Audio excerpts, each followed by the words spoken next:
অশোকদা, আজকে কংগ্রেসের উপস্থিতি এখানে খুব ইম্পর্টেন্ট, কারণ যে মানুষটির সময় এই মহাত্মা গান্ধী জাতীয় কর্মনিশ্চয়তা প্রকল্প আইনটি চালু হয়, ডক্টর মনমোহন সিং, তাকে আমরা সদ্য হারিয়েছি। কংগ্রেসের এক্ষেত্রে কি অবস্থান? যে জাতীয় কর্মনিশ্চয়তা আইনের অধীনে যে প্রকল্পটিকে নিয়ে আমরা আজকে কথা বলছি, 100 দিনের কাজ, এই 100 দিনের কাজ অনেকে বলছেন যে বিজেপি কার্যত তুলে দেওয়ার চেষ্টা করছে। একাধিক কেন্দ্রীয় প্রকল্প তুলে দিয়েছে, ধীরে ধীরে ধীরে ধীরে বাজেট কমাতে কমাতেই প্রকল্পটিকে তুলে দেওয়ার দিকে এগোচ্ছে। কংগ্রেসের কি অবস্থান, আপনাদের কি বক্তব্য? সৈকত, আমি প্রথমে খুব আন্তরিকভাবে ধন্যবাদ জানাই সঞ্চালক হিসাবে আপনাকে এবং আপনার নিউজ চ্যানেলকে।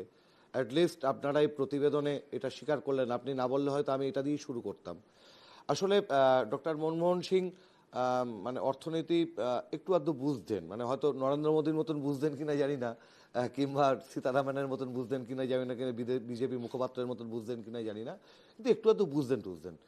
এবং ভারতবর্ষের প্রথম ইউপিএ সরকার যে যে বৈপ্লবিক কাজগুলোকে নিয়েছিল, 100 দিনের কাজের অধিকার, right two education, right two information act, এই যে বৈপ্লবিক পদক্ষেপ নেহেরু জমানার পরে, ইন্দিরা গান্ধী জমানার পরে, তার অন্যতম কাণ্ডারি ছিলেন ডক্টর মনমোহন সিং। 2 নম্বর কথা আমি বলছি, আপনাদের প্রতিবেদনের আমার একটা জিনিস বড় কানে লাগলো। আপনারা বললেন যেহেতু আরএসএস এর চিন্তাভাবনাই হচ্ছে যে একদম গ্রামভিত্তিক স্বদেশী আনা গড়ে তোলা, এটা একেবারে মিথ্যাচার। কারণ গ্রামভিত্তিক অর্থনীতি, গ্রাম দিয়ে শহরকে ঘেরার অর্থনীতির মূল প্রবক্তা এই ভারতবর্ষের মাটিতে যে মানুষটি ছিলেন, তার নাম মোহনদাস করমচাঁদ গান্ধী।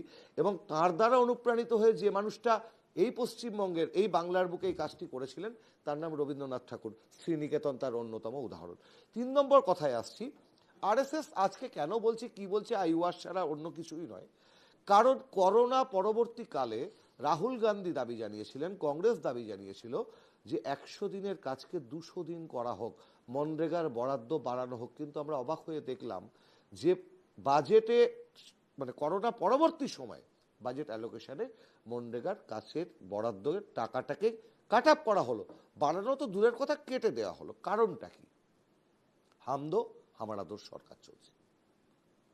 পোর্ট কার আদানির, বিমানবন্দর কার আদানির, স্বাস্থ্য কার আদানির, বিমা কার আদানির, এলআইসি কার আদানির, ব্যাংক কার আদানির, ট্রেন কার আদানির।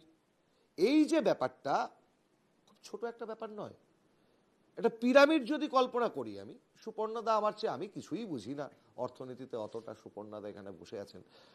পিরামিড যদি কল্পনা করি, পিরামিডের মাথার ওপরে ঘি, মধু, ভালো ভালো জিনিস ঢেলে দাও, চুইয়ে চুইয়ে চুইয়ে চুইয়ে চুইয়ে চুইয়ে নিচে পড়বে। মানে নিচের মানুষ ওই চুইয়ে পড়া জায়গা থেকে যেটুকুন পাবে, এটাকে বলা হয় চুইয়ে পড়া অর্থনীতি। এই চুইয়ে পড়া অর্থনীতিটাই আজকে কিন্তু কাল হয়ে দাঁড়িয়েছে ভারতবর্ষে।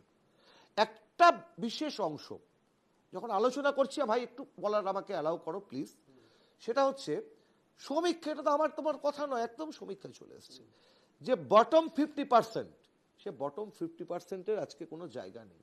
আচ্ছা বলো তো ভাই, জিএসটি কত শতাংশ দেয়? সুপর্ণদা এখানে বসে আছেন, 65% মানুষ এ বটম 50%-এর উপরে আরো কিছু, যাদের টাকায় তুমি চলছো, অথচ তারা কি পাচ্ছে? কিছু পাচ্ছে না। সব থেকে বড় কথা, আমার ওয়েলথের, এদেশের ওয়েলথের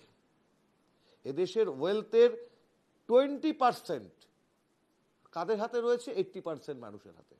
আর 80% রয়েছে কাদের? 20% মানুষের হাতে।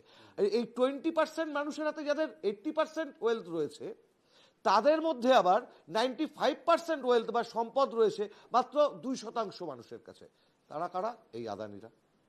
সুতরাং এই জায়গায় দাঁড়িয়ে অর্থনীতির মাজাটাকে ভেঙে ফেলা, এবং ভারতবর্ষের মানুষ খুব সৌভাগ্যবান, এমন একজন প্রধানমন্ত্রী পেয়েছিলেন, নবরত্নের মতন সংস্থা করেছিলেন।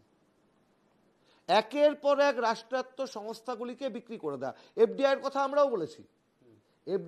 আমরাও বলেছি, কিন্তু কখনো ভাবা যায় প্রথম এফডিআই এর কথা সামনে, ওইটাই তো বলছি এই জায়গাটা একটু অ্যালাউ করতে হবে।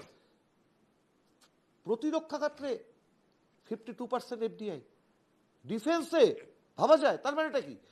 তুমি আমার থেকে দেশপ্রেম, তোমার থেকে শিখবো আমি। প্রতিরক্ষা খাতে তুমি 52% এফডিআই করছো, মানে দিয়ে দিচ্ছ শেয়ার।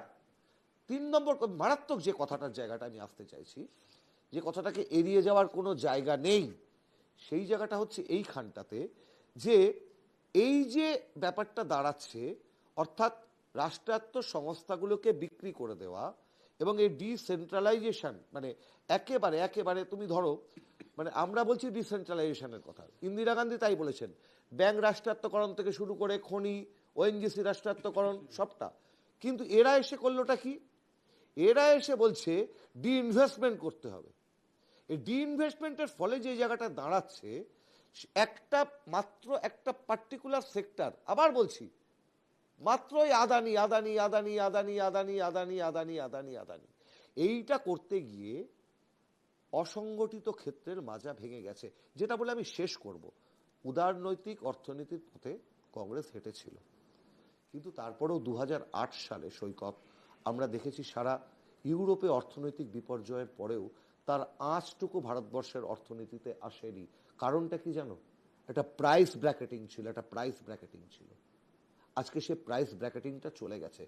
আমার দেশের অর্থনীতির 80% নির্ভর করে মানে অসংগঠিত ক্ষেত্রের ওপর, আনঅর্গানাইজ সেক্টর। আনঅর্গানাইজ সেক্টরের মাজা ভেঙে গেছে, আর মাজা ভেঙে যাওয়ার ফলেই আজকে এই অবস্থায় দাঁড়িয়েছি। সেখানে দাঁড়িয়ে লিকুইড ক্যাশের প্রয়োজন আছে।